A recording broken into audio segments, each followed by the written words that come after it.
여러분들 오랜만입니다. 지난주 목요일날 출국 전에 여러분들 뵙고 이제 오늘이 8일째인가요? 9일째인가 이렇게 됐죠. 거의 뭐 한 주 이상이 외교 주간이라고 할 수 있었습니다.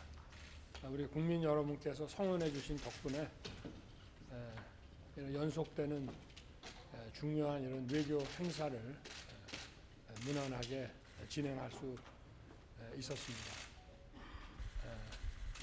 아세안 정상회의에서는 우리가 준비해온 인도 태평양 전략의 기조를 발표하고 그리고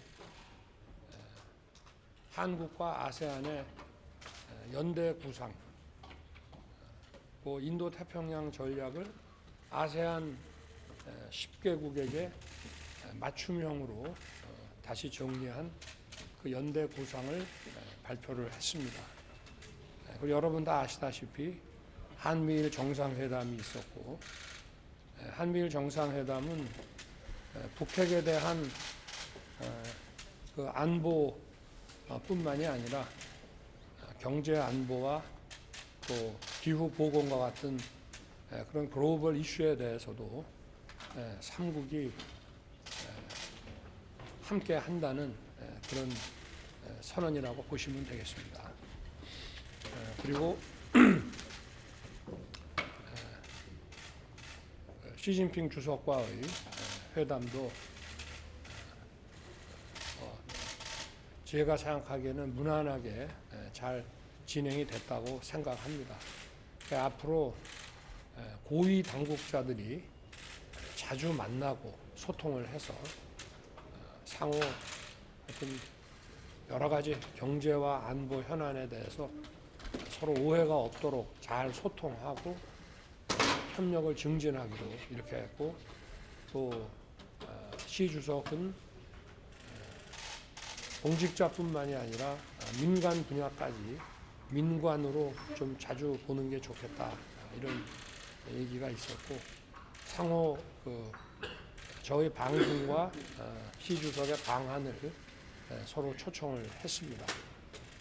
그리고 어제는 관저에서 빈 살만 사우디 왕세장 겸 총리의 방문이 있었고, 최고위급 회담과 또 빈 살만 그 왕세자와의 단독 회담도 어제 진행을 했습니다. 뭐 여러분도 다 아시겠지만 인프라 그리고 방산 그리고 뭐 원전 그리고 수소 뭐 이런 다양한 분야에 어제 20개가 넘는 MOU가 체결이 됐고, 우리 또 K 콘텐츠에 대해서도 관심을 많이 가지고 있어서 하여튼 포괄적인 종합적인 이런 그 상호 그 협력과 사우디의 그 투자 그 계획이 어제 발표가 있었습니다. 뭐 MOU에 관해서 상세한 내용들은 각 부처가 후속해서 여러분께 알려드릴 거로 생각이 됩니다. 그리고 오후에는 루터 네덜란드 총리의 또 방문이 있었고, 한국과 네덜란드 간에 정상회담을 하고, ASML 그 회장과 또 우리 삼성과 SK의 두 CEO하고 이렇게 환담도 하고 정상회담도 했습니다. 여러 가지 다양한 분야에서의 한국 네덜란드의 관계가 있습니다만, 제일 중요한 것은 역시 반도체 분야에 있어서 상호 보완적인 그런 구조를 가지고 있기 때문에 더욱 강력하게 협력을 하고, 한국 정부와 네덜란드 정부는 이 상호 보완적인 반도체 산업을 서로 정부 차원에서 적극 밀어주는 것을 기본 내용으로 하고 있다고 보면 되겠습니다. 오늘은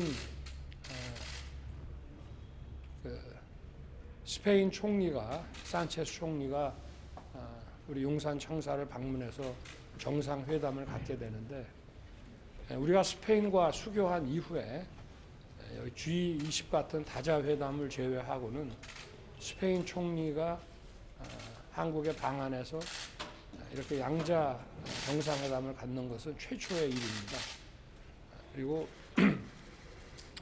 스페인도 지금 제가 나토 그 회의 때 가서 스페인 기업인들을 만나보니까 이런 신재생 에너지와 첨단 산업 분야에 대한 한국 진출을 굉장히 기대하고 있고, 또 이런 신재생 에너지 부분은 벌써 세계적인 큰 기업들이 국내에 와서 여러 가지 타당성 조사를 하고 그러는 과정이 있습니다.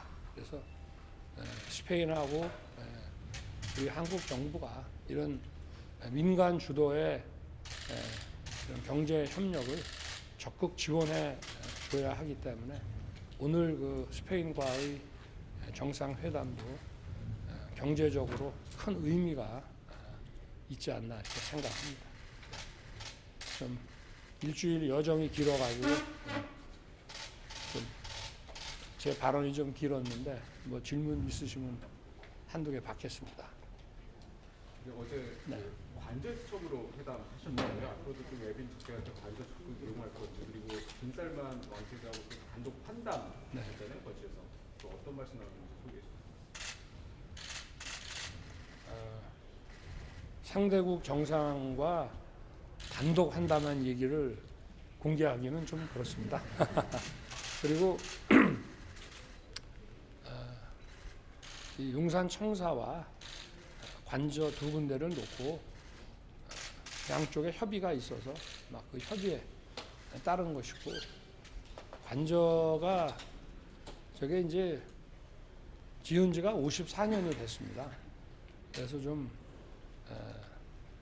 안에 좀 이렇게 그 리모델링, 인테리어 뭐 이런 거를 좀 했지만 좀 외빈을 모시기에 좀 조금 부족하지 않나 하는 생각을 하고 있습니다만은, 또 그 나름대로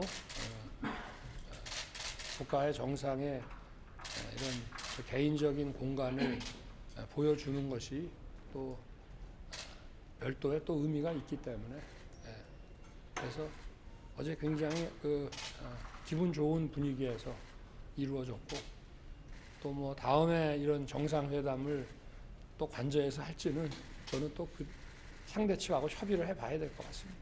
네. 대통령, 전용기에서 특정 기자들만 부르고 시간 보내는 게 언론이 들뜨기라 해서 부적절하다는 비판도 있는데 어떻게 생각하세요? 그래서 거기에 대해서는 제가 제 개인적인 일입니다. 제가 뭐 취재에 응한 것도 아니고. 자, 또 공적인 공간이었는데요. 또 없으십니까? 대통령 말씀하신 것처럼 이번 순방 기간에 상당한 성과가 있었습니다만, 네. 그 특정 언론사의 전용기 탑승 배제를 비롯해서 좀 논란도 있었습니다. 네. 그런 뭐 선택적 언론관이라는 비판도 일부에서 나오고 있는데, 그런 비판에 대해서 좀 어떤 입장이신가요?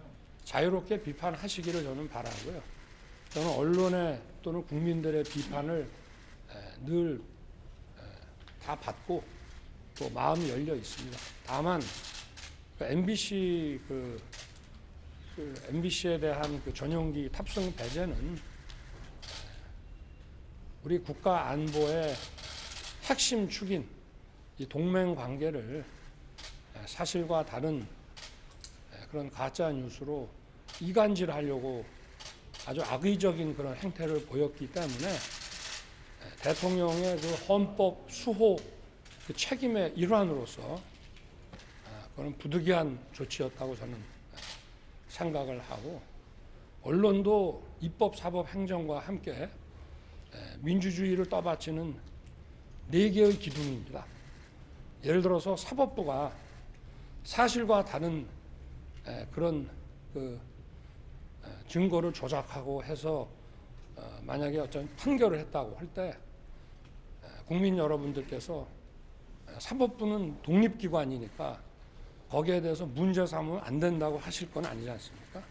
그래서 저는 언론의 자유도 중요하지만 언론의 책임이 민주주의를 떠받치는 기둥이라는 그 측면에서 매우 중요하다고 생각합니다. 더구나 그것이 국민들의 이런 안전 보장과 관련되는 것일 때에는 그 중요성은 이루 말할 수가 없다고 생각합니다. MBC가 뭘 악의적으로 해서 하는 거죠? 뭐가 악의적이에요?